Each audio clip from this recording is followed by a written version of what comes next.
warahmatullahi wabarakatuh. Perkenalkan, nama saya Irfan, NIM J1A120307. Di sini saya akan membuat video untuk tugas MIT dengan mata kuliah promosi kesehatan atau singkatannya biasa disebut dengan Promkes. Dan yang akan saya membahas yaitu pada bab 1 yang berjudul konsep dasar promosi kesehatan. Langsung saja. Bab 1, konsep dasar promosi kesehatan. Sekilas determinan kesehatan. Rumitnya kelengkapan di bidang kesehatan menghadirkan tantangan yang cukup serius. Hampir setiap aspek eksistensi manusia mempengaruhi atau dipengaruhi oleh kesehatan. Kenyataan ini membuat perilaku kesehatan adalah bahasan yang tak kunjung usai.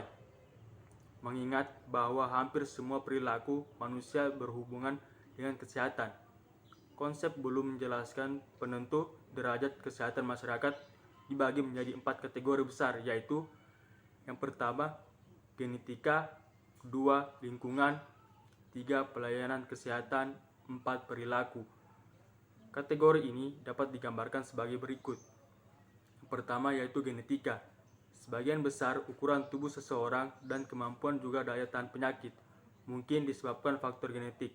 Dalam beberapa kasus, kehidupan yang didominasi oleh beberapa penyakit genetik tertentu. Kedua, lingkungan, yaitu suhu, kelembapan, sikap, tingkat kebisingan, ada atau tidak adanya berbagai polutan, dan paparan radiasi, semua mempengaruhi berbagai derajat kesehatan. Begitu juga dengan lingkungan sosial, adat istiadat dan hukum, serta kegiatan organisasi sosial, komersial, dan pemerintahan yang menentukan kondisi politik dan ekonomi sangat mempengaruhi kualitas hidup setiap orang. Yang ketiga yaitu pelayanan kesehatan. Kualitas ketersediaan dan penggunaan yang tepat dari pelayanan kesehatan medis dapat memiliki efek yang penting terhadap kesehatan seseorang. Yang keempat atau yang terakhir yaitu perilaku. Pilihan yang dibuat oleh setiap orang dalam memperhatikan nutrisi, latihan, dan aktivitas fisik. Kemudian mengenai promosi kesehatan. Sampai saat ini masih terjadi distorsi pemahaman promosi kesehatan. Promosi kesehatan masih dipahami semata-mata sebagai pengganti istilah pendidikan kesehatan. Secara institusional, mungkin benar bahwa promosi kesehatan itu merupakan pengganti pendidikan atau penyuluhan kesehatan, tetapi secara konsep berbeda. Maka lebih baik dikatakan bahwa promosi kesehatan merupakan revaluasi pendidikan kesehatan. Terminologi atau promosi dalam promosi kesehatan sekurang-kurangnya mengandung 4 pengertian sekaligus, yaitu yang pertama, seperti halnya dalam 5 Level of Prevention dari Levels and Clark dalam Hanlon tahun 1974, menyatakan di mana pencegahan tingkat pertama adalah health promotion. Terminologi ini juga seperti digunakan dalam dunia akademik atau promosi doktor, atau dunia pekerjaan, promosi jabatan. Dalam konsep 5 tingkat pencegahan 5 levels of prevention, pencegahan tingkat pertama dan utama adalah promosi kesehatan, health promotion. Secara lengkap adalah: pertama, promosi kesehatan atau health promotion; kedua, perlindungan khusus melalui imunisasi atau specific protection; 3, diagnosis dini dan pengobatan segera atau early diagnosis and promotion treatment;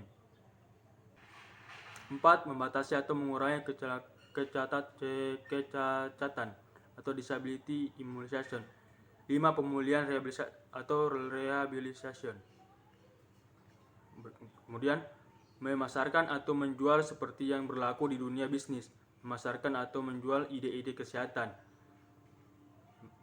Kemudian dalam literatur lama atau zaman Belanda dijumpai istilah propaganda kesehatan, yang sebenarnya adalah suatu kegiatan mempengaruhi orang lain atau masyarakat untuk melakukan hal-hal yang sehat, misalnya makan makanan yang bergizi, minum air yang direbus, buang air besar di jamban, dan sebagainya. Istilah propaganda kesehatan ini masih dipakai juga sampai awal kemerdekaan Republik Indonesia oleh Dr. J. Leimena, Menteri Kesehatan pada waktu itu. Kemudian belakangan muncul di lapangan atau dalam praktisi promosi kesehatan bahwa promosi kesehatan itu dilakukan dan identik dengan penyuluhan kesehatan. Tidak keliru memang, karena dalam penyuluhan tersebut terjadi proses peningkatan pengetahuan kesehatan bagi masyarakat.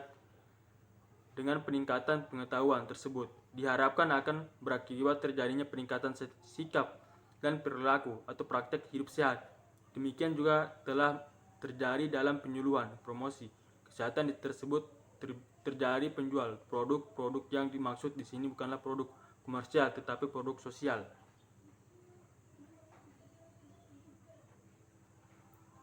Kemudian model promosi kesehatan. Telah banyak model yang dikembangkan untuk mencoba menerangkan bagaimana faktor-faktor itu dapat mempengaruhi kesehatan, serta bagaimana pengetahuan membantu memperbaiki intervensi pencegahan dan program kesehatan. Terdapat 3 jenis model yang masuk pengertian model kesehatan, antara lain yaitu model keyakinan kesehatan atau health belief model, yang isinya model keyakinan kesehatan atau health belief model dikembangkan sejak 1950 oleh kelompok ahli psikologi sosial dalam pelayanan kesehatan masyarakat Amerika. Model ini digunakan untuk menjelaskan kegiatan partisipasi masyarakat secara luas dalam program pencegahan atau deteksi penyakit. Model ini juga sering dipertimbangkan sebagai kerangka utama perilaku kesehatan yang dimulai dari pertimbangan orang-orang tentang kesehatan. Selain itu, model keyakinan kesehatan digunakan untuk mengidentifikasi prioritas beberapa faktor penting yang berdampak terhadap pengambilan keputusan secara rasional dalam situasi yang tidak menentu. Bagian B yaitu trans-theoretical model. Model trans-theoretical adalah suatu model yang diterapkan untuk menilai kesiapan seseorang individu untuk bertindak atas perilaku sehat yang baru dan memberi strategi atau proses perubahan untuk membantu setiap individu melalui tahapan perubahan untuk bertindak dalam pemeliharaan kesehatan. Dan model terakhir yaitu transaksional stres dan coping.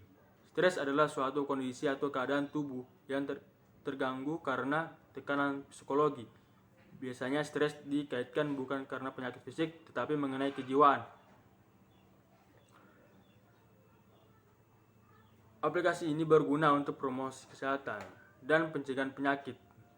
Pengaruh stres pada orang tidak semua sama. Penting dalam mengatasi stres adalah apakah hal itu mempengaruhi dan bagaimana orang mencari perawatan medis atau dukungan sosial pada orang profesional.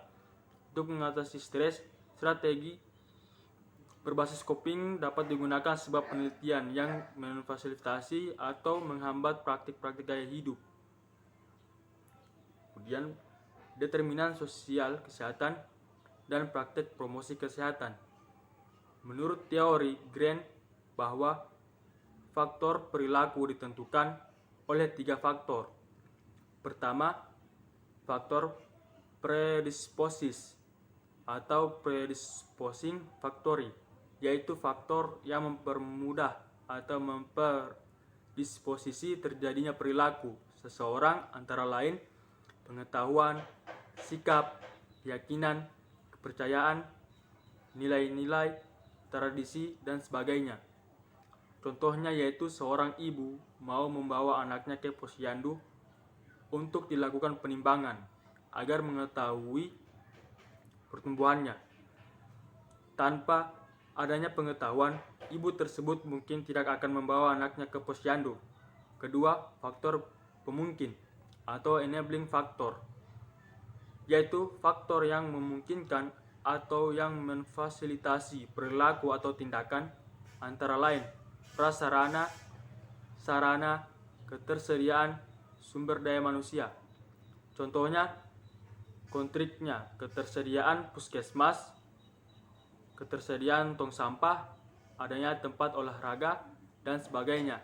Dan yang ketiga, faktor penguat atau reinforcing factor, yaitu faktor yang mendorong atau memperkuat terjadinya perilaku, antara lain sikap.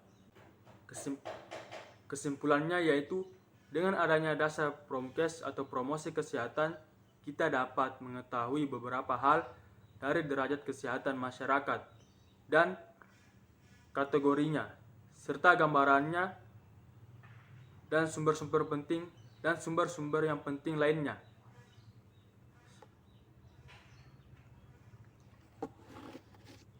Mungkin itu saja yang bisa saya sampaikan. Kurang dan lebihnya mohon dimaafkan. Sekian, saya akhiri. Wabillahi taufiq wal hidayah. Wassalamualaikum warahmatullahi wabarakatuh.